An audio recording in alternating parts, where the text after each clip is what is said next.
गावाबाहेर नागनाथाच्या मंदिराच्या मागे असलेल्या टेकडीच्या माथ्यावर ती दोघे बसली होती. सूर्य नुकताच क्षितिजाखाली उतरत होता. काहीशी वृक्ष वाटणारी सौराष्ट्रसृष्टी यावेळी सायंकालीन शोभेत मोठी रम्य दिसत होती.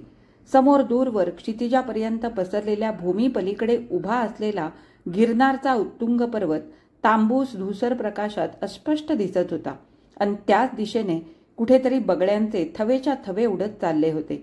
निस्तब्धपणे ती आजूबाजूची शोभा बघत होती. गळ्यात अडकवलेल्या दुर्बिणीतून तो समोरच्या आणि आसपासच्या प्रदेशाची टेहेळणी करण्यात गुंतला होता.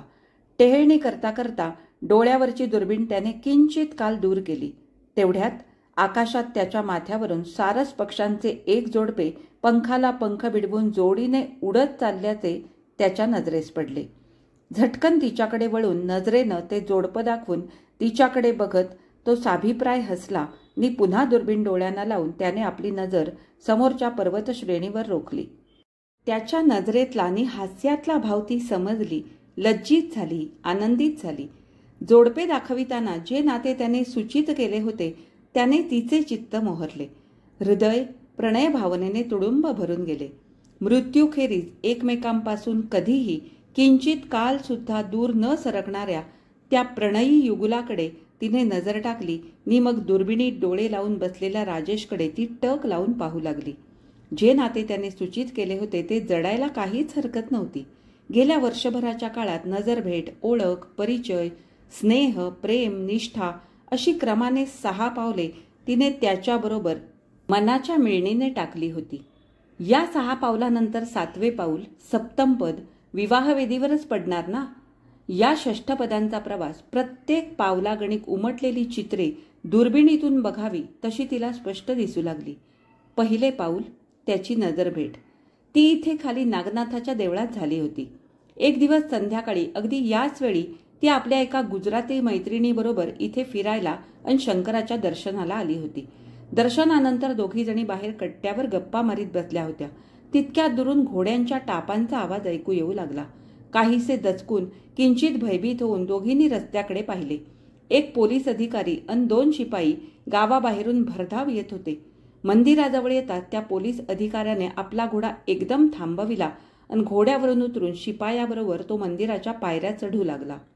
त्याच्या दृष्टीस आपण पडणार नाही अशा तऱ्हेने त्या दोघी चपापून गुपचूप चौकोनी रुंद दगडी खांबाआड बसून राहिल्या. बूट काढून तो एकटाच सरळ आत गेला. तो दर्शनाला आलाय हे पाहताच त्यांची भीती कमी झाली. दर्शन घेऊन तो बाहेर आला नि त्या बसल्या होत्या त्या कट्ट्याकडेच तो सरळ वळला नि कट्ट्यावर खांबाच्या अलीकडे टोकावर येऊन उभा राहिला. मंदिराचे बाह्यांग आणि आसपासचा प्रदेश न्याहाळीत जवळ उभ्या असलेल्या शिपायाला त्याने उद्देशून पण स्वगत म्हटले, "वा, मोठं रमणीय स्थळ आहे हे." तिची मैत्रीण हळूच म्हणाली, "इंदुबेन, तुमच्याच गावचा कुणी दक्षिणी दिसतोय हा." त्याने झटकन मागे वळून खांबाकडे बघितले नि त्याच वेळी खांबा आडून वाकून त्याच्याकडे कुतूहलाने बघणाऱ्या इंदूची नि त्याची नजरानजर झाली. लगेच तो तिथून मागे फिरला नि घोड्यावर बसून निघून गेला. त्यानंतर 1 महिन्याने त्याला आपल्या वडिलांच्या बरोबर घरी आलेला तिने पाहिला. तिचे वडील मुन्सफ होते नि 2 वर्षांपूर्वी सोलापूरहून इथे बदलून आले होते. सरकारी कामामुळे त्या दोघांची ओळख झाली होती. वडिलांच्या तोंडूनच तिला कळले की तो नुकताच इथे पोलीस सब इन्स्पेक्टर म्हणून बदली होऊन आला आहे. दरोडे, खुनाचे गुन्हे पकडण्यात तो मोठा कुशल आहे. विविध सोंगे घेऊन शत्रूच्या गोटात शिरून अचूक माहिती काढण्याबद्दल त्याची ख्याती आहे आणि म्हणूनच सौराष्ट्र सरकारने मुद्दाम सौराष्ट्रात त्याची नेमणूक केली आहे. परप्रांतात स्वप्रांतीय मंडळीविषयी जास्त आपुलकी वाटते, कुटुंबीय भावना चटकन निर्माण होते. राजेशविषयी तिच्या वडिलांची ही भावना होण्यास आणखीही कारणे होती. तो सुसंस्कृत होता, प्रेमळ होता, संभाषण चतुर होता हे खरेच, पण तिच्या वडिलांना दरोडे, खून यांच्या रोमांचकारी हकीकती ऐकण्याची जी आवड होती त्यांचा राजेशजवळ स्वानुभवाचा भरपूर साठा होता. शिवाय तो एकटाच होता. तिच्याही घरात माणसे फार नव्हती. आई, वडील नि ती. तिचे मोठे 2 भाऊ, 3 बहिणी सोलापूरला आजोळी शिक्षणाला राहिल्या होत्या. बदलीमुळे तिला मॅट्रिक नंतर पुढे शिकता आले नव्हते. राजेशच्या स्वभावाची, त्याच्या अंतरंगाची तिला हलके हलके जसजशी ओळख होऊ लागली तसतसे तिचे मन त्याच्याकडे अधिकाधिक ओढ घेऊ लागले. त्याच्या नजरेत, त्याच्या शब्दात व्यक्त होणारी प्रीती निरखण्यात तिला अपरिमित सुख वाटू लागले. अन आता त्याच्या नजरेत जे नाते सूचित झाले त्यामुळे प्रेमजीवनाची सप्तपदी पुरी झाली असेच तिच्या मनाला वाटले. त्याच्याकडे टक लावून पाहत ती हसली. तितक्यात त्याने आपली टेहळणी संपून डोळ्यांवरची दुर्बीण दूर केली तसे तिने विचारले, झाली टेहळणी? तो हसला नि आपले लांबट बारीक पण बघताच दुसऱ्याच्या अंतरंगाचा ठाव घेणारे भेदक डोळे तिच्यावर रोखून त्याने म्हटले, दूरची झाली, आता जवळची राहिली. लज्जित होऊन तिने खाली मान घातली. तिचा हात हलकेच आपल्या हाती घेऊन प्रेमभराने त्याने म्हटले, इंदू, प्रश्न विचारण्यासारखं आता काही राहिलं नाही. पण फुलांचा सुगंध कितीही दरवळला तरी पानाआड दडलेलं फूल प्रत्यक्ष नजरेस पडल्याखेरीज माणसाचं समाधान होत नाही. प्रत्यक्ष तुझ्या तोंडून. तिने हसून मध्येच म्हटलं, पोलीस कवी असतात, पानाआड दडलेली फुलंही त्यांना दिसतात हे माहीत नव्हतं मला आपलं वाटलं बंदुकीतल्या गोळ्यात दिसत असतील त्यांना. तो हसला. किंचित काल स्तब्ध राहिला. मग त्याने म्हटलं, इंदू, मी कवीच होणार होतो. मी पोलीस कसा झालो माहीत आहे तुला? 6 वर्षांपूर्वींची गोष्ट. नागपूरला कॉलेजमध्ये ज्युनियर BAच्या वर्गात होतो. एक दिवस संध्याकाळी गावाबाहेरून मी फिरून येत होतो. तितक्यात माझ्यापुढेच एक गुंड 2 मुलींच्या मागे लागलेला दिसला. त्याचं वर्तन मर्यादेबाहेर चाललेलं दिसताच मी पुढे धावलो नि त्याची मानगुटी पकडून एक असा ठोसा लगावून दिला.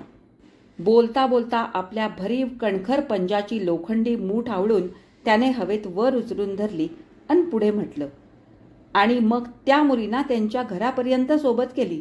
त्या रात्री मला झोप आली नाही. लहानपणापासून व्यायामशाळेत जाऊन कमावलेलं माझं मजबूत कणखर शरीर BA होऊन खरडेगाशी करण्यात फुकट घालवण्यापेक्षा त्याचा इतरांच्या संरक्षणासाठी उपयोग केला पाहिजे असं अंतर्मन म्हणू लागलं. मग सरळ पोलीस ट्रेनिंग कॉलेजात दाखल झालो. त्याच्या उंच मजबूत पिळदार शरीराकडे, उन्हाने काळवंडलेल्या त्या तरतरी चेहऱ्याकडे ती अनिमिष नेत्राने कितीतरी वेळ पाहत राहिली. मग हलकेच तिनं विचारलं, उद्या जाणार का तू? गेलंच पाहिजे. परत केव्हा येणार? कोण जाणे. आता काहीच सांगता येत नाही. जी कामगिरी माझ्यावर सोपवण्यात आली आहे ती अत्यंत महत्त्वाची आहे. आतापर्यंत इतकी महत्त्वाची कामगिरी माझ्याकडे आली नव्हती. गिरनारच्या डोंगरात लपून राहिलेल्या त्या टोळीचा शोध मला लावायचा आहे. तिनं आतापर्यंत इथल्या पोलीस खात्याला अगदी जेरीस आणलं आहे. परवा बाबांना तू सांगत होतास त्याच दरोडेखोराची ही टोळी ना? हो, त्याचीच. आणि म्हणूनच त्याच्याशी मुकाबला करणं जितकं शौर्याचं तितकंच धोक्याचं आहे. मग? तिचा कातर स्वर त्याच्या हृदयात उमलला. त्याने आपल्या डाव्या हातात धरलेला तिचा हात उजव्या हाताने थोपटीत म्हटलं, इंदू, अशा कामगिरीवर निघालेल्या आम्हा पोलीस अधिकाऱ्यांचं जीवन म्हणजे रणांगणावर निघालेल्या सैनिकाचं जीवन. म्हणून विचारतो, अशा सैनिकाची पत्नी होणं तुला आवडेल का? त्यासारखं दुसरं भाग्य नाही. भावनावश होत त्याने म्हटलं, आज मी कृतार्थ झालो. उद्या जाण्यापूर्वी हेच शब्द मला ऐकायचे होते. मग बऱ्याच वेळाने ती दोघे उठली. खाली उतरून मंदिरात गेली. सगळीकडे सामसूम होते. आत गाभाऱ्यात शंकराच्या पिंडीजवळ नंदादीप तेवत होता. त्याचा शांत स्निग्ध प्रकाश आजूबाजूला पसरला होता. त्याने हात जोडता जोडता मागे वळून पाहिले. त्याच्या नजरेतला भाव ओळखून चटकन पुढे होऊन ती त्याच्या शेजारी उभी राहिली नि हात जोडून तिने नेत्र मिटले. मंदिराबाहेर पडल्यावर पायऱ्या उतरताना त्याने विचारले, आज रात्री जेवताना बाबासाहेबांकडे गोष्ट काढू का? तिने म्हटले, मुळीच नको. म्हटलं, आधी लगीन गिरनारचं अन मग आपलं. साधारण 3 आठवड्यांनी परत येऊ असा त्याचा अंदाज होता आणि जाताना तसे तो सांगून गेला होता. पण 1 महिना झाला तरी तो परत आला नव्हता. दरोडेखोराच्या टोळीचा मागोवा घेत गिरनारच्या डोंगर कपाऱ्यातून राजेशची पोलीस पार्टी फिरत आहे एवढं तिच्या वडिलांच्या बोलण्यावरून कळत असे. काहीतरी बातमी कळेल या आशेने रोज ती सकाळी उठल्यापासून रात्री झोपेपर्यंत जीव कानात गोळा करून वावरत असे. 2 महिन्यानंतर बातमी आली. बातमी कसली? हृदयाचा नेम धरून बंदुकीतून सू सू करून सुटलेली गोळीच. त्या बातमीने तिच्या हृदयाच्या चिंधड्या उडाल्या. गिरनारच्या डोंगरात दरोडेखोरांच्या टोळीशी सामना करताना दरोडेखोरांच्या गोळ्यांना एक पोलीस बळी पडला, एक जखमी झाला. सब इन्स्पेक्टर राजेश बेपत्ता आहे. दरोडेखोरांनी त्याला पळवून नेला असावा असा अंदाज आहे. दुसरी पोलीस पार्टी तिकडे रवाना झाली आहे. भीषण वादळात वाऱ्याचे झोत सू सू करीत कानात शिरावेत तशी बातमीतली ही वाक्ये तिच्या कानात शिरत होती. त्याच्या शोधार्थ गेलेली पोलीस पार्टी हात हलवीत परत आली. 4 महिने उलटून गेले तरी त्याचा पत्ता लागेना. दरोडेखोरांनी बहुधा त्याला मारून त्याच्या शरीराची विल्हेवाट लावली असावी असा निर्णय घेण्यात आला. खळबळजनक बातमीचे वादळ शमले, पण तिच्या मनातले वादळ वाढू लागले. त्याच्याविषयीची प्रीती, हृदयाची वकलावस्था आटोकाट प्रयत्न करून तिने लपविली. पण जी एक नवीन चिंता उपस्थित झाली होती ती आटोकाट प्रयत्न करूनही तिला लपविता येईना. ती दिवस दिवस वाढत होती. तिची लक्षणे बदललेली प्रकृती तिच्या अनुभवी आईच्या लक्षात आली. एक दिवस दुपारी घरात नोकर चाकर कुणी नाही असे पाहून ती मुलीच्या खोलीत गेली. दार बंद करून घेऊन तिने कठोर स्वरात विचारले, इंदू, हा काय प्रकार आहे? घायाळ स्वरात तिने म्हटले, आई, सारं काही तुझ्या लक्षात आलं आहे, मग का बरं विचारतेस? तिने दचकून म्हटले, माझी शंका खरीच तर. कार्टे, केव्हा? हा घोटाळा केलाच तरी केव्हा? राजेश गेला त्याच्या आदल्या रात्री. तिने दात ओठ खात म्हटले, नीच मेला. घरात घरच्यासारखा वागू दिला तो घरावरच उलटला. पोरीला फसवलं. पापकर्म करताना. आई, त्याला बोलू नकोस. त्यानं फसवलं नाही. हे पाप नाही आई. कार्टे, कर्म करून वर आणखीन हे? तिच्या तोंडाचा पट्टा कितीतरी वेळ चालला होता. एक एक दिवस जात होता तसतशी तिची चिंता वाढत होती. आईची कठोरता वाढत होती. राजेश येईल ही आशा आता पार नष्ट झाली होती. आई वडिलांची हलक्या आवाजातली खलबते तिच्या नजरेस पडत होती. एक दिवस रात्री आई तिच्या खोलीत आली. तिच्या हातात गोळ्यांच्या 2 बाटल्या होत्या. मुलीपुढं बाटल्या आपटून तिने म्हटलं, या गोळ्या आता गिळायला सुरुवात कर. बाहेर कुठं बभरा व्हायच्या आधी हे तुझं पाप मला निस्तरायला हवं. तिने म्हटलं, आई, मी पाप केलेलं नाही. मी गोळ्या घेणार नाही. लेकीच्या तोंडचे हे शब्द ऐकताच आई द्वेषाने भडकली. तिच्या फाडकन मुस्कटात मारून ती खेकसली. निर्लज्ज कार्टे, तुझा विचार तरी काय आहे? यांच्या प्रतिष्ठेवर, नावलौकिकावर तुला बोळा फिरवायचा आहे? चांडाळणी, माझ्याच पोटी कुठून जन्माला आलीस तू? आता 8 दिवसांनी वंश, मुलं, मंडळी येतील. त्यांना कळलं तर? आमच्या अब्रूचे धिंडवडे होण्यापेक्षा, यांच्या प्रतिष्ठेची राख रांगोळी होण्यापेक्षा तू मेलीस तरी पुरवलं. इंदू भयभीत होऊन सारे ऐकत होती. प्रत्यक्ष जन्मदात्या आईचे हे क्रौर्य आज ती प्रथमच पाहत होती. आई इतकी निष्ठुर होईल याची तिला कल्पना नव्हती. पण प्रतिष्ठा ही नागिणीसारखी असते. तिला धक्का लागताच दुष्ट प्रवृत्तीचे फुत्कार बाहेर पडू लागतात. अंत्यात माया, आतड्यांचा पीळ, नातेगोते, सारासार विचार, साऱ्या सत्प्रवृत्ती होरपळून जातात. आई निघून गेली तरी तिचे शब्द इंदूच्या कानात घंटेसारखे घणघणत होते. त्या विषारी फुत्काराने तिचे मन बधीर होऊन गेले होते. ती भयभीत झाली होती. या स्थितीत आपले असे म्हणायला कुणी नाही. सहानुभूतीचा यत्किंचितही ओलावा आता मिळणार नाही याची तिला जाणीव झाली. जिथे प्रत्यक्ष जन्मदात्री आईच दूर सरकली तिथे दुसरे आपणाजवळ कोण येणार? आपण अगदी एकट्या कुठेतरी कोपऱ्यात उभ्या आहोत. समोर खूप गर्दी जमली आहे. त्यात आपली सर्व नातलग मंडळी, भावंडे आहेत. नि त्या गर्दीतून असंख्य भाले आपल्या अंगात शिरत आहेत. सारे अंग ठणकत आहे असे तिला वाटू लागले. गुंगीत चालावे तशी झोकांड्या खात ती टेबलाजवळ गेली. आईने टेबलावर काढून ठेवलेल्या गोळ्या पाण्याच्या घोटाबरोबर तिने गिळल्या आणि असहाय्यपणे कॉटवर अंग टाकले. पुढे काय? काय करायचे अशा स्थितीत? जीवनाचा अंत? साडी पेटवून घ्यायला घरात भरपूर रॉकेल होते. गळफास लावून घ्यायला घरात दोरी होती. गोंधळलेल्या जीवाला, कंटाळलेल्या दुःखी जीवाला पोटात सामावून घेण्या इतके नागनाथ मंदिराच्या मागचे तडे विशाल नि खोल होते.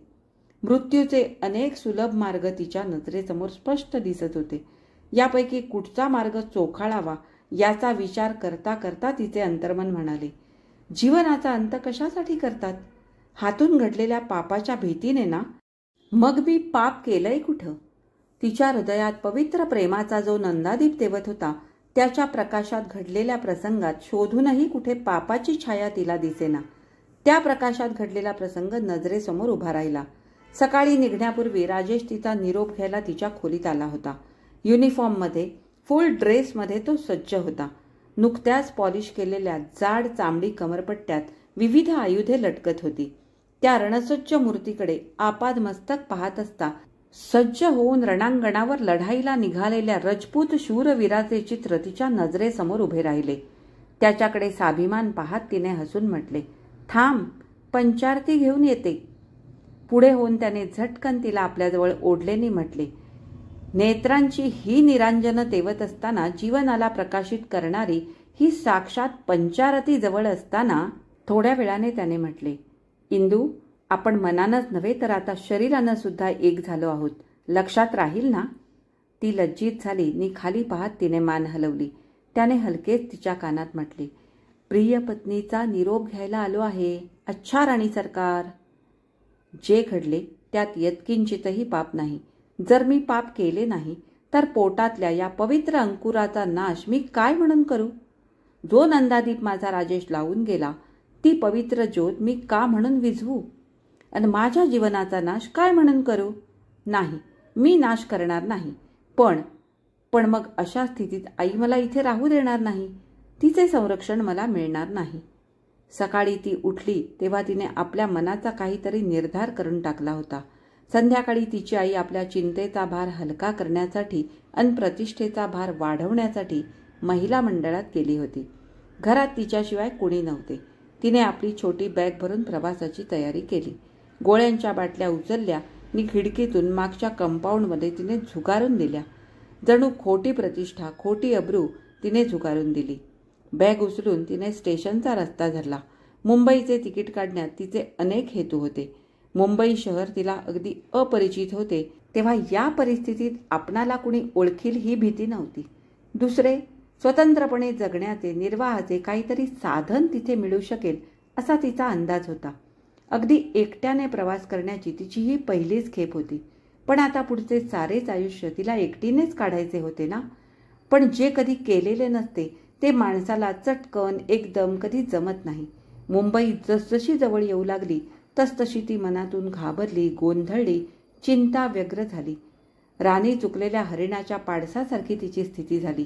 आपल्या मनात एक अफाट पोकळी निर्माण होत आहे. त्या पोकळीत अधांतरी आपण कुठेतरी तरंगत आहोत असे तिला वाटू लागले.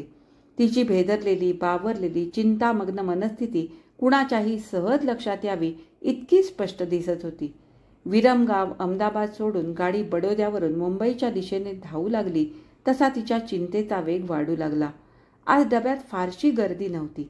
बऱ्याच प्रवासी स्त्रिया मधल्या स्टेशनवर उतरून गेल्या होत्या. तिने डब्यात चौफेर नजर फिरवली. तितक्यात समोर दूर कोपऱ्यात बसलेली एक लठ्ठ मध्यमवयीन बाई उठून तिच्या जवळच्या रिकाम्या जागेवर येऊन बसली. तिने तोडक्या मोडक्या मराठीत विचारले, कुठं जाणार तुम्ही?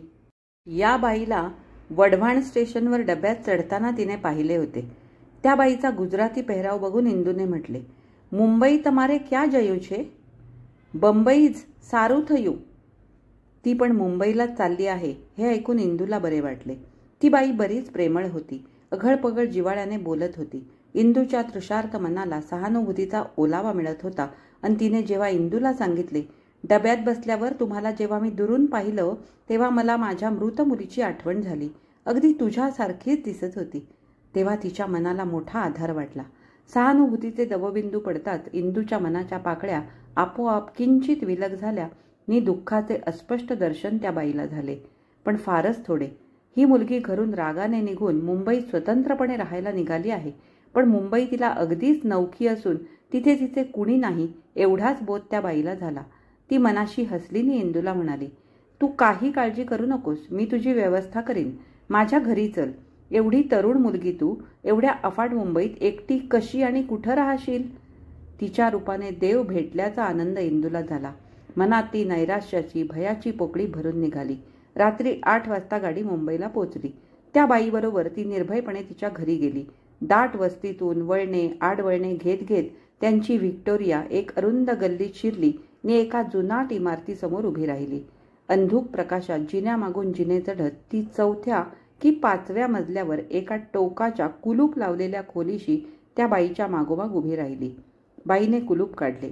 2 खोल्यांचा ब्लॉक होता तो. त्या बाईशिवाय घरात कुणी दिसत नव्हते. घरातल्या सामानावरून बाईची सुस्थिती दिसत होती. इंदूचे मन निश्चिंत झाले. खाली कुठेतरी जाऊन खोलीत जेवण मागवण्याची व्यवस्था त्या बाईने केली. स्वतःजवळ बसून इंदूला आग्रहाने पोटभर जेवायला घातले. थोड्या वेळाने कोल्ड्रिंकही पाजले. गेल्या अनेक दिवसात मनस्तापाने, चिंतेने इंदू अगदी गळून गेली होती आणि 24 तासांच्या त्रासदायक प्रवासाने ती शिणली होती. तिच्या डोळ्यावर झोपेची झापड येऊ लागली. त्या बाईने तयार करून दिलेल्या बिछाण्यावर अंग टाकताच ती गाढ निद्रिस्त झाली. जाग येऊन जेव्हा तिने डोळे उघडले तेव्हा काहीसे दचकून तिने आजूबाजूला पाहिले. आपण किती वेळ झोपलो याची तिला काही कल्पना येईना, पण 12 वाजून गेले असावेत असा तिने अंदाज केला आणि मनगटावरच्या घड्याळात पाहिले. घड्याळ 10 वाजताच बंद पडले होते. तिच्या डोळ्यांवरची गुंगी अद्याप उडाली नव्हती. डोके विलक्षण जड झाले होते. इतकी झोप घेऊ नये असे का व्हावे ते तिला कळेना. त्या बाई कुठे दिसेनात आणि खोलीचा दरवाजा बाहेरून बंद होता. आपणाला झोप लागलेली बघून त्या बाई आपल्या कामासाठी कुठेतरी बाहेर गेल्या असतील, येतील थोड्या वेळाने असा तर्क करीत ती तशीच थोडा वेळ पडून राहिली. नंतर उठून आतल्या खोलीत मोरीवर जाऊन तोंड धुवू लागली. तितक्यात बाहेरचा बंद दरवाजा उघडला गेला आणि एक मोलकरीण चहाचा कप नी बटर बिस्किटे घेऊन आत आली. इंदूने विचारले, इथल्या बाई कुठं गेल्या? कुठच्या बाई? मी ज्यांच्याबरोबर इथं आले त्या? ती मोलकरीण चमत्कारिकपणे हसली नी म्हणाली, त्या बाई इथं नाही राहत. मग कुठं राहतात? मला नाही माहीत. मी काय साऱ्या गावची चांभार चौकशी करीत बसते होय? मग इथं कोण राहतंय? कळेल आता लवकर. धीर धरा बाईच. तिचे ते पुन्हा पुन्हा चमत्कारिक हसणे व उत्तर देण्याची पद्धत इंदूला मोठी विचित्र, भीतीप्रद आणि अशुभदर्शी वाटली. ती काही बोलणार तितक्यात कोणीतरी 4घे आत शिरले. त्यांचा तो मवाली वेश, त्यांची चर्या, त्यांचे वागणे बोलणे एका विचित्र भीतीने तिच्या हृदयात धस्स झाले. ते येताच ती मोलकरीण निघून गेली. कालच्या बाईने गोड गोड थापा मारून फसवून आपणाला इथे आणले आणि गुन्ह्याच्या तावडीत सोडले याची तिला चटकन कल्पना आली. काहीही विचारणे व्यर्थ आहे हे जाणून सुद्धा तिने विचारले, मला इथं घेऊन येणाऱ्या बाई कुठं आहेत? त्यांच्यापैकी एकाने खेकसून म्हटले, जहन्नम में गई. मग हसून डोळे मिचकावीत म्हटले, पाखरू पकडून इथं पिंजऱ्यात आणून सोडण्याचं फक्त तिचं काम असतं. ती स्तब्ध राहिली, कारण शिव्या देण्याचा, कुठल्या तऱ्हेचा प्रतिकार करण्याचा यावेळी काहीही उपयोग होणार नाही हे ती जाणून होती. ती निमूटपणे आतल्या खोलीत गेली. हातात आलेला हा माल सौद्यासाठी कुठं पाठवावा याचा ती मंडळी बाहेर उघडपणे खल करीत होती. काही वेळाने दार बंद करून घेऊन बाहेरून कुलूप लावून ते लोक निघून गेले. पुढील आयुष्याची भेसूर चित्रे तिच्या डोळ्यासमोर नाचू लागली. विटंबना दिसू लागली, पण सुटकेचा मार्ग दिसेना. आतल्या खोलीच्या मागच्या खिडकीत ती उभी राहिली. खाली अरुंद घाणेरडी गल्ली होती. आसपासची वस्तीही तिला घाणेरडीनी बकाल दिसली. या भक्कम कोंडवाड्यातून आता आपली सुटका होणे अशक्य आहे याची तिला जाणीव झाली. आता सुटकेचा एकच मार्ग, या उघड्या खिडकीतून उडी मारून जीवनाचा शेवट करणे. पुढची विटंबना होण्याच्या आत तो मार्ग स्वीकारला पाहिजे, म्हणजे आता या क्षणाला ते उरकले पाहिजे. पदर घट्ट बांधून ती तयार झाली. खिडकीत चढण्यासाठी पाय उंच करून तिने खिडकीच्या चौकटीला धरलेही. तितक्यात गर्भातल्या वाढत्या अंकुराची, त्या चिमुकल्या जीवाची हालचाल तिला स्पष्ट जाणवली. ती दचकली आणि खिडकीजवळून दूर झाली. ज्याच्यासाठी मी घराचा त्याग केला, आत्महत्येचे विचार दूर ढकलले, त्याचा आता अशा तऱ्हेने नाश करू? तिचे अंग शहारले, मात्र हृदयाला धीर होईना. ती परत फिरली, कॉटवर बसली. राजेशची तिला तीव्रतेने आठवण झाली. ज्याने अनोळखी 2 मुलींना गुंडाच्या तावडीतून सोडवले, त्याचीच प्रिय पत्नी गुंडाच्या तावडीत सापडली, आणि तीही अशा भलत्या वेळी, देहाच्या अशा भलत्या चमत्कारिक अवस्थेत की जीवनाचा अंत करायचा असून देखील तो करता येत नाही. राजेशच्या आठवणीने तिच्या डोळ्यात अविरत अश्रुधारा वाहू लागल्या. नंतर तिने मनाशीच म्हटले, राजेश नसला तरी त्याची पवित्र दिव्य शक्ती माझ्याजवळ आहे. ती या संकटातून बाहेर पडण्याचा मार्ग दाखवील मला. विचारात तिने सबंध दिवसनी रात्र घालवली. मोलकरीण जेवण घेऊन येई. उपासाच्या सबबीवर ती ते परत पाठवी. खोलीतल्या नळ्याच्या पाण्यावर तिने तहानभूक भागवली. दुसऱ्या दिवशी आदल्या दिवशीचीच चांडाळ चौकडी आली. त्यांचे जे बोलणे झाले त्यात आपणाला रात्रीच्या मोटारने कुठेतरी नेणार आहेत एवढेच तिला कळले. ती विचारमग्न झाली. संध्याकाळी 5:30ला मोलकरीण चहा घेऊन आली तेव्हा काही वेगळेच दृश्य त्या मोलकरणीच्या नजरेस पडले. इंदू कॉटवर गडाबडा लोळत होती. तिच्या पोटात कळा सुरू झाल्या होत्या. तिला दिवस गेले आहेत ही बातमी त्या मोलकरणीला नवीन होती. तिच्या वेदना पाहून नी घाबरून दरवाजा बंद करून गेली आणि अर्ध्या तासाने ती परत आली तेव्हा चौघापैकी एक जण तिच्याबरोबर होता. त्याने एकंदर परिस्थिती बघितली. तो उपस्थित झालेल्या या नवीन घोटाळ्याने विचारात पडला. इंदूला घेऊन येणाऱ्या बाईला अचकट विचकट शिव्या हसलीत तो बाहेर निघून गेला. एका तासाभराने तो दुसऱ्या एका बाईला घेऊन आला. ती बहुधा सुई नसावी असा इंदूने तर्क केला. तिने इंदूचे पोट तपासले व बाहेर जाऊन त्या माणसाला हलक्या आवाजात काहीसे सांगितले. तो माणूस कुणालासा आणण्यासाठी पुन्हा बाहेर निघून गेला. तिच्या वेदना वाढू लागल्या, असह्य होऊ लागल्या, जीव घाबरू लागला. त्या सुईणीला काय करावे ते सुचेना. इंदूने क्षीण स्वरात म्हटले, मला थोडा चहा नाही तर सोडा आणून द्या. जीव कासावीस होतोय. ही किल्ली घ्या. आत माझ्या बॅगेत पैसे आहेत ते घेऊन सोडा घेऊन या. सुईण किल्ली घेऊन आत गेली नी बॅग उघडण्यात गुंतली. तळमळणाऱ्या इंदूने आसपास पाहिले. समोरचा बाहेरचा दरवाजा नुसता लोटलेला होता. क्षणाचाही विलंब न लावता हरिणाच्या चपळाईने नी मांजराच्या पावलाने जाऊन तिने दार उघडून जिना गाठला आणि विजेच्या वेगाने ती खाली रस्त्यावर आली नी धावत सुटली. नजरेसमोर रस्ता दिसेल तिकडे ती पळत होती. वळणावळणाने ती एका मोठ्या रस्त्यावर आली. रस्ता माणसाने फुलला होता. जिकडे तिकडे विद्युत दीपांचा झगझगाट होता. ट्रॅम्स, बसेस, मोटारी पळत होत्या. कुठल्या तरी चांगल्या वस्तीत आपण आलो आहोत एवढे तिला कळले. ती अफाट गर्दी अगदी अनोळखी असून सुद्धा तिला काहीसे सुरक्षित वाटले आणि दम खाण्यासाठी ती थोडा वेळ थांबली. मग पुन्हा चालू लागली. कुठे जायचे होते हे तिला माहीत नव्हते. या अफाट गर्दीत कुणाला विचारावे, कुणावर विश्वास टाकावा कळत नव्हते. ज्या संकटाच्या वणव्यातून आपण बाहेर पडलो त्यात पुन्हा अडकलो तर? या भीतीने कुणाला विचारण्याचेही धैर्य तिला होत नव्हते. ज्या शक्तीने आता आपणास सुटकेचा मार्ग दाखवला त्या शक्तीचे आपले प्राणपणाला लावूनही रक्षण करणे एवढेच तिला दिसत होते.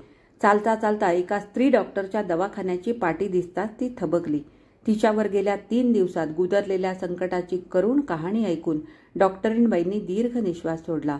ती अनाथ आहे, नुकतीच विधवा झाली असून भावी बालकाची माता आहे हे ऐकून त्यांचे हृदय द्रवले. तिच्या प्रसंगावधानाचे, धैर्याचे त्यांना मोठे कौतुक वाटले.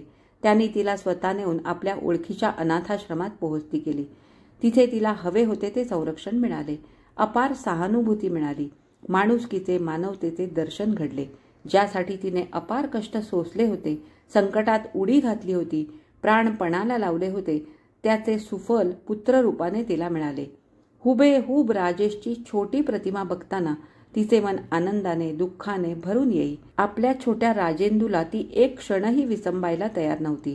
तो थोडा मोठा होईपर्यंत चालकांनी महिलाश्रमाच्या बालमंदिरात तिला शिक्षिकेची जागा दिली. राजेंदू 1 वर्षाचा झाला. आता महिलाश्रम हेच तिचे जग बनले होते. आयुष्याची दिशा नक्की ठरली होती. नोकरी सांभाळून कॉलेजच्या पहिल्या वर्षाचा अभ्यास तिने सुरू केला. तिचा जीवनक्रम आता शांत सागरावरील नौकेसारखा संथ चालला होता. एक दिवस अचानक वादळाचा धक्का बसला. रविवारचा दिवस होता तो. त्या दिवशी दुपारी ती आपल्या खोलीत छोट्या राजेंदूशी खेळत बसली होती. तितक्यात आश्रमाचे चालक खोलीच्या दाराशी आले. त्यांच्याबरोबर एक झुपकेदार, आकडेबाज, मिशा नी भरधार दाढी असलेला, डोळ्याला काळा चष्मा लावलेला एक पोलीस अधिकारी होता. त्या दाढी मिशामुळे नी त्या काळ्या चष्म्यामुळे की काय कोण जाणे, पण त्याचा चेहरा मोठा उग्र दिसत होता. त्याचे उंच धिप्पाड शरीर आणि उभे राहण्याची ती विशिष्ट ऐडदार पद्धत बघताच तिला एकदम राजेशचा भास झाला. त्याची तीव्रतेने आठवण आली. तिने आवंढा गिळला. हा पोलीस अधिकारी का आलाय हे तिने ओळखले. गेल्या आठवड्यात लीलाबाई नावाची एक बाई नवऱ्याच्या जाचाला कंटाळून इथे आश्रयार्थ आली होती. नवऱ्याला हे कळल्यावर 4 दिवसापूर्वी आश्रमात येऊन त्याने जो दंगा नि सुरामारीचा प्रकार केला त्यावेळी इतर काही स्त्रियांबरोबर इंदू तिथे हजर होती. तेव्हा साक्षीदार म्हणून तिला काही प्रश्न विचारायचे असतील हे उघड होते. तो अधिकारी आत आला आणि त्याने चालकांना किंचित हसून म्हटले, थँक्स, आपण आता जाऊ शकता. आणि हे बघा, सध्या या बाजूला कुणालाही फिरकू देऊ नका. हा यांचा मुलगा का? यालाही थोडा वेळ बाहेर घेऊन चला. त्या पोलीस अधिकाऱ्याचा आवाज करडा होता. चालक मुलाला घेऊन गेल्यावर तो तिथल्या खुर्चीवर बसला. बसा बाई, तुम्ही उभ्या राहू नका, असे म्हणत त्याने आपल्या खिशातून छोटीशी डायरी काढली. ती उघडून त्यातल्या एका पानावर बघत त्याने लिहिलेले तिचे संपूर्ण नाव वाचले नि विचारले, हेच तुमचे नाव ना? आपल्या गतजीवनाची पानेच तो उघडीत आहे हे पाहताच ती एकदम दचकली. तिने आश्रमात आपल्या नावापुढे राजेशचे नाव नि त्याचे आडनाव लावले होते, पण त्याच्या डायरीत तिच्या वडिलांचे नावने आडनाव होते. ती दचकली, पण लगेच संतापाची चमक तिच्या मस्तकात शिणशिणून गेली. ज्याने मला जगातून उठवले त्याचे नाव माझ्यापुढे का? तिने तिरमिरीत म्हटले, आई बाप मला कुणी नाहीत. बाई, विचारलेल्या प्रश्नाचं उत्तर द्या. तुम्हाला आई बाप आहेत की नाहीत हे मी विचारलं नाही. त्याचा स्वर प्रमाणाबाहेर करडा वाटला. त्याने पुन्हा नाव वाचून तोच प्रश्न विचारला. तिने होय म्हटले. त्याने म्हटले, तुम्ही घरून पळून आला आहात असं तुमच्या वडिलांचं म्हणणं आहे. पळून आला आहात या शब्दांचा तिच्या हृदयावर मर्मांतिक आघात झाला. आज आपला राजेश असता तर आपली अशी विटंबना झाली असती का? त्याचाच एक सहकारी असे कठोर प्रश्न आपणाला अशा करड्या आवाजात विचारू शकला असता का? तिचे नेत्र भरून आले नि आसवे टपटप गळू लागली. त्या पोलीस अधिकाऱ्याने मृदू स्वरात म्हटले, ही गोष्ट खरी आहे ना? तिचा भावनावेग ओसरला नव्हता. दाटल्या स्वरात हताशपणे तिने म्हटले, काय सांगू साहेब? त्या उग्र अधिकाऱ्याचा स्वर अधिकच मृदू झाला. त्याने म्हटले, बाई, घाबरू नका. सत्य हकीकत असेल ती सांगा. त्यासाठी तर मी इथं आलो आहे. काही क्षण ती स्तब्ध राहिली. मग तिने घट्ट केलेनी म्हटले, साहेब, मी पळून आले ही गोष्ट खरी, पण त्याशिवाय दुसरा मला मार्ग नव्हता. सुखसंरक्षणात राहणाऱ्या एका अधिकाऱ्याची मुलगी सुखासुखी संकटात उडी टाकील का? माझ्या हातून जे घडले त्यात मला पाप वाटत नव्हतं. मी क्षणिक मोहाला बळी पडले नव्हते. मला जे पाप वाटत नव्हतं त्याचा नाश करायला, गुपचूप विल्हेवाट लावायला मी का तयार हो? पण ते आई वडिलांच्या प्रतिष्ठेच्या आड येत होतं. त्यांना स्वतःच्या पोरीपेक्षा प्रतिष्ठेची थोरवी अधिक वाटत होती. पोटचा गोळा मृत्यूच्या क्रूर हाताने छिन्न विछिन्न झालेला त्यांना चालला असता, पण त्यांच्या अब्रूवर एखादा ओरखडा पडलेला त्यांना चालणार नव्हता. मृत्यूला मी भीत नव्हते, पण ज्या पवित्र प्रेमाची ज्योत राजेश लावून गेला होता ती मला नष्ट होऊ द्यायची नव्हती. त्याचं संरक्षण मला करायचं होतं, पण घरात ते संरक्षण मला आणि त्याला मिळणार नव्हतं. त्याचा नाश वाचवण्यासाठी नाईलाजानं मी घराबाहेर पडले. गुंडांच्या तावडीत सापडले. तिची हकीकत तो अधिकारी एकाग्रतेने ऐकत होता. त्याने मध्येच म्हटले, ती पुढील सर्व हकीकत इथल्या चालकांकडून मला कळली. तुम्ही जे प्रसंगावधान दाखवून ज्या धैर्यानं आणि युक्तीनं निसटून आलात त्याबद्दल तुमचं कौतुक वाटतं.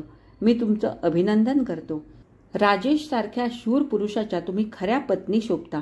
एवढी संकट भोगलीत?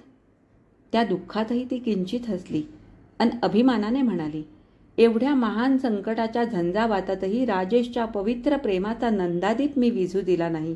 माझा जीवनरस ओतून तो मी अखंड तेवत ठेवला होता. आता त्यानं मोठं होऊन आपल्या वडिलांसारखं शूर व्हावं, त्यांची कीर्ती दिगंत पसरवावी या आकांक्षेने मी त्याचं संगोपन करीत आहे. तो बराच वेळ स्तब्ध राहिला आणि मग म्हणाला, धन्य आहे तुमची. डायरी खिशात ठेवीत त्याने म्हटले, तुमची करुण कहाणी ऐकून फार वाईट वाटतं. तिने चटकन म्हटले, या आश्रमातली प्रत्येक स्त्री ही एक जिवंत करुण कथा आहे. खोट्या प्रतिष्ठेच्या, अब्रूच्या विचित्र कल्पनेचा आम्ही बळी आहोत. या प्रतिष्ठेपायी बाहेर निंदेचा आणि घरात हृदयाला घरे पाडणाऱ्या कटू बोलांचा, छळाचा वणवा पेटतो. स्त्री माता झाली, ती कुठच्याही परिस्थितीत होवो, तिची मनस्थिती सारखीच नाजूक असते. अशा या अवस्थेत तिला खऱ्या रक्षणाची, सहानुभूतीची जरुरी असते. त्याच अवस्थेत तिचा छळ सुरू होतो. सारे मार्ग खुंटल्यामुळे भेदरलेल्या, गोंधळलेल्या मनस्थितीत ती जनसागरात उडी घेते. पोहण्याची शक्ती नसते, ज्ञान नसतं. वेगवान धारेला लागून प्रवाहाबरोबर ती वाहत असते. लाकूड ओंडका आधार म्हणून धरायला जावे तो ती गट्ट करणारी मगर निघते. अनेक हिंस्त्र प्राणी जबडा पसरून गिळायला टपलेले असतात. क्वचित काही किनाऱ्याला लागल्या तरी त्यांना माणुसकी दाखवायला कुणी तयार नसतं. असले अनाथाश्रम हाच त्यांचा आसरा. या अनाथाश्रमामुळे मी बचावू शकले, वाचू शकले. हे अनाथाश्रम म्हणजे प्रवाहपतितांना वाचविणाऱ्या पाणबुड्या आहेत. मग त्या या अफाट जनसागरात कुठं कुठं म्हणून पुऱ्या पडणार. कितीतरी प्रवाहपतिता रोज या सागराच्या तळाशी गडप होत आहेत. त्या अधिकाऱ्याने म्हटले, खरं आहे तुमचं म्हणणं. तुमच्यासाठी आता मला काही करता येण्यासारखं असलं. तिने मध्येच म्हटले, मी आता बचावले आहे, मार्गाला लागले आहे. समाजाच्या प्रतिष्ठेच्या, अब्रूच्या खोट्या कल्पना बदलल्याखेरीज काही होणार नाही. आपणाला काही करायचंच असलं तर ज्या अशा संकटात सापडल्या असतील त्यांच्या बाबतीत सरकारी कर्तव्याखेरीज मानवतेचं एक कर्तव्य मानून अधिक जागरूक राहावं. तो निरोप घेण्यासाठी उठला. राजेश विषयीची बातमी याला विचारावी का, असा एक ओझरता विचार तिच्या मनात आला.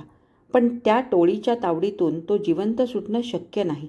जर तो सुटला असता तर हर प्रयत्नाने आपला शोध लावल्याशिवाय आतापर्यंत तो राहिलाच नसता ही तिला खात्री होती. मग विचारण्यात काय अर्थ? दाराकडे वळण्यापूर्वी त्याने सहज विचारले, राजेशविषयी अलीकडे वर्तमानपत्रात आलेली बातमी तुम्ही वाचलीत का? मनाशी अनेक तर्कवितर्क करीत तिने म्हटले, छे, मी गेल्या 1.5 वर्षापासून वर्तमानपत्रच वाचायचं बंद केलंय. काहीतरी वाचून मनाला धक्का बसण्यापेक्षा. त्याने मध्येच म्हटले, सौराष्ट्रातली ती टोळी पकडली गेली आहे.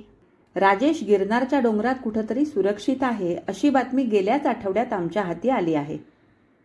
चातक पक्षाने पावसाचा एक एक थेंब टिपावा तसे निस्तब्ध होऊन त्याच्या तोंडून निघणारे हे अमृतबिंदू ती टिपीत होती. दाराकडे वळता वळता त्याने म्हटले, मी पुन्हा तुम्हाला येऊन कळवीन त्यासंबंधी. अच्छा, नमस्ते. पण तितक्यात त्याला कसली तरी आठवण झाली. परत वळून त्याने म्हटलं, जरा एक कोरा कागद देता का? पाठमोरी होऊन तिने टेबलाचा खण उघडला. ती टेबलाचा खण उघडण्यात गुंतली तेवढ्यात त्याने उघडे दार पुढे लोटले. आपल्या कृत्रिम दाढीमिशा चटकन उपटून फेकून दिल्या. डोळ्यांवरचा काळा चष्मा काढून खिशात घातला नि हाक मारली, इंदू. त्या स्वराने, त्या चिरपरिचित आवाजाने ती चमकली नि एकदम मागे वळली. आपण स्वप्नात आहोत की जागे आहोत हेच तिला कळेना. स्वप्नात बोलावे तसे ती म्हणाली, तुम्ही झटकन पुढे होऊन तिला आपल्या बाहुपाशात घेत त्याने सद्गदित स्वरात म्हटलं, तुम्ही नाही इंदू, तू राज, तुझा राज इंदू. ही कथा इथेच संपली. आज मी वाचलेली नंदादीप ही डॉक्टर सुमती क्षेत्रमाडे यांची कथा तुम्हाला कशी वाटली हे मला कमेंट करून नक्की सांगा. माझ्या या कथा जर तुम्हाला आवडत असतील तर कृपया जास्तीत जास्त लाईक करा, जास्तीत जास्त शेअर करा आणि जर तुम्ही माझ्या चॅनलवर नवीन असाल तर माझ्या चॅनलला सबस्क्राईब करा आणि सोबतचं बेल आयकॉनही दाबा, ज्यामुळे माझे येणारे नवीन नवीन व्हिडिओ सगळ्यात आधी तुम्हाला ऐकायला मिळतील. आता आपण पुन्हा भेटू अशाच एखाद्या छानशा कथा वाचनासाठी. तोपर्यंत मी तुमचा निरोप घेते. धन्यवाद.